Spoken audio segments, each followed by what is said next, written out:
Today, we will be breaking down the scale of consciousness and the natural evolution of the human psyche. It is my mission to aid your pursuit of betterment in any way I can. If this sounds something like you, please feel free to subscribe and link your thoughts down below. I want to let you know that this video is full of very potent information. This is not a video to watch passively. Like I'm saying, my YouTube channel, like I said, is inspired to help you guys align yourselves with higher energies, to seek truth within yourself. And if you haven't been happy with this pandemic and things haven't been going your way, give this video a watch.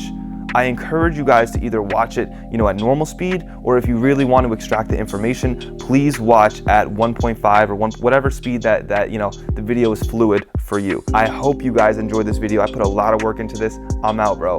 Peace. David Hawkins put his life into creating a scale of consciousness, essentially bridging the gap between science and spirituality. It's important to note that the scale of consciousness is calibrated at a logarithmic scale, meaning a jump from 150 to 151, for example, results in your consciousness increasing by 10-fold. So the map that David Hawkins has come up with actually has 3 critical points. Basically, critical points are points that the smallest difference makes the biggest impact. If I jump from 199 to 200, I have now gone from a negative person, a person that's corrosive to society, to a positive individual. Likewise, if I have gone from 249 to 250, my calibration speaking, I have now surpassed the perception of duality, meaning I don't look at things as black and white, good and evil. There's no opposites. Everything is one. This is kind of the beginning of when you break into your oneness framework. And there are 4 overall stages to the progression of consciousness. From the calibration of 20 to 200, life happens to me. You're a victim, right? You're only concerned about your survival and what you bring to the table. When your calibration is at 200 to 250, life happens by me. You are now a little more accountable. You're taking responsibility. I am in control of my life. From 250 all the way to around 600, life happens through me, meaning there's a higher power that's sort of acting through you and you start accessing divine thoughts. From 600 onward is life happens as me. You are like one. This is like Buddha. This is kind of like Buddha and Gandhi. These numbers right here represent frequency, and there are numbers here as well, but because I'm only talking about the life happens to me stage, I only put them here. All of these frequencies have a corresponding vibration. So I'm gonna go through them, but basically it's shame, guilt, apathy, grief, fear, desire, anger, pride, and courage. So we're going to talk about each of these emotions and the symptoms of this vibration. All the way at the bottom of the pyramid right here, we have shame, which calibrates at 20. So shame is basically like you're disgusted with yourself. You're disgusted with yourself as a human being. You wish you were invisible. You're very withdrawn from the world. And you just have, it's basically passive suicide. Like you just don't want to live. Like you just have no will to live. You have no drive. Like you don't feed yourself. Like you don't cover basic primal needs, right? Moving on to 30, we have guilt. So guilt is basically this concept that you blame yourself for everything. Like you're so hard on yourself for literally everything. Like you can just take any perspective of life and like transition into like, oh, this is my fault. But not in like an accountable sense, just in like I'm a terrible person kind of sense. These are people that are easily swayed by religion and like the concept of sinning. Like they always think they're a sinner. They just have a very unforgiving, relentless attitude towards not only themselves, but the world. As we are moving up the life happens to me part of this scale of consciousness, we get to the calibration or vibration of 50, which is apathy. What comes with apathy is it's extreme passivity to life. It's like the dark side of acceptance. It's not like I accept life and I can do better. It's like I accept life and oh, well, this is just my fate. Like you're very helpless. These people are extremely taxing on like their caregivers, because if you have like this is kind of like that 40-year-old who's like in his mom's basement and doesn't really do anything, and the mom and dad still have to do everything for him, and he's just not growing up and he's just accepting his helplessness. Moving on to the vibration or frequency at 75, we have grief.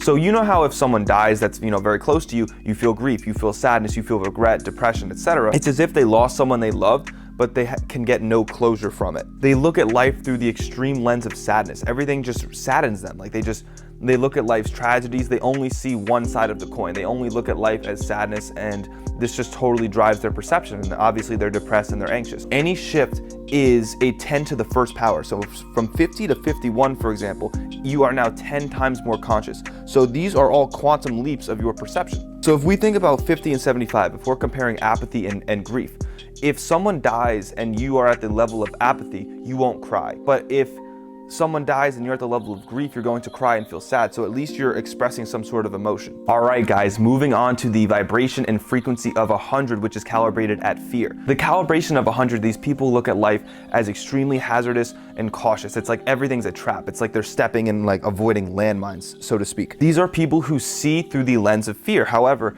fear is a basic primal energy, right? Like when we came up, we were afraid of tigers. We are concerned about our survival. So obviously there's a lot more energy at calibration of 100 than any of these. These are like very like woe is me kind of things. Fear, at least there's a little like urge to run. There's like some power and energy in that, or at least force. These people who calibrate at the vibration of 100, and I'm sure you guys like let me know if this sounds familiar. Like your parents, for example, they can't stop watching the news and they're always looking for the next negative story. Their subconscious mind is being fed off of fear, and they're subconsciously looking for fear. These are people who vibrate at the calibration of 100. The next vibration and frequency I would like to discuss is calibrated at 125. That is desire. For example, how movies, TV shows, and ads all incorporate sex, right? Because that's a primal desire. We want to have sex. We want to eat food. This is basically like that millionaire who acquires all this money but doesn't feel closure because he he seeks, but he never finds, he never feels whole.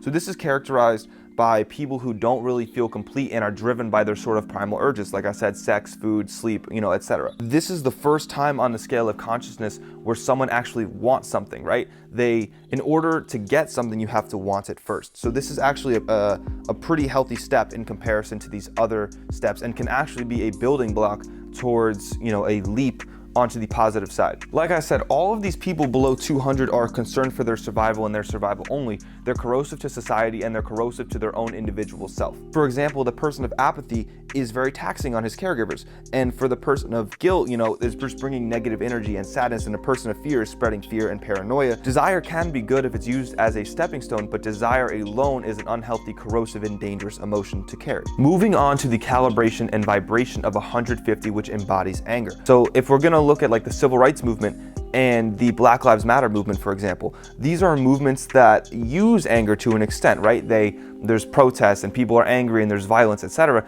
which can inspire change. However, anger most of the time yields, resentment and violence, which is a dangerous and corrosive emotion. So as people move out of apathy and grief and ascend their fear, they get to desire. This initial desire, for example, let's say of sex, and they get frustrated because they're not getting sexually gratified, this can in turn lead to anger. So as you can see, the sequence of emotions, you have increased your consciousness by 10 to the 100th merely by ascending out of these low vibrational activities. So as we're going up from 0 to 200 on the scale, there's more energy available as you go, but it is negative energy. There's energy in anger, there's energy in desire, but it is an overall negative energy that's corrosive. However, it's better to possess negative energy than absolutely no energy at all. Okay, so as we move to 175, this is the calibration of pride. And I know what you're thinking, pride should be a good emotion, right? Because you feel good, you feel good and you know it, you have a strut, right? You have some confidence. This is true. But what is the confidence predicated on? The confidence is predicated on you feeling better than an individual. You feel pride because you're imposing shame on another individual, right? People who are prideful because of external circumstances. So let's look at this sex example, right? You will feel prideful if you are sexually gratified, but your pride is predicated on the fact that you have been sexually gratified.